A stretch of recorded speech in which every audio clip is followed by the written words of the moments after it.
আসসালামু আলাইকুম। আজকে আমরা এসেছি টাঙ্গাইল মির্জাপুর উপজেলা সংলগ্ন রয়্যাল বাজারে। আমরা জানতে পেরেছি বর্ষার এই সিজনে এই বাজারে প্রচুর দেশীয় মাছ পাওয়া যাচ্ছে। আমরা আজকে দেখব এই বাজারে কি ধরনের মাছ পাওয়া যায় এবং মাছের দাম কেমন।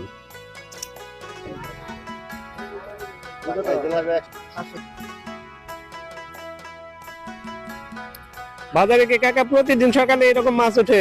দেখি একটু। দেখতে পাচ্ছেন কত সুন্দর দেশীয় মাছ এই কাকা নিয়ে আসছে। এই বাজারের নাম কি? রয়্যাল বাজার না?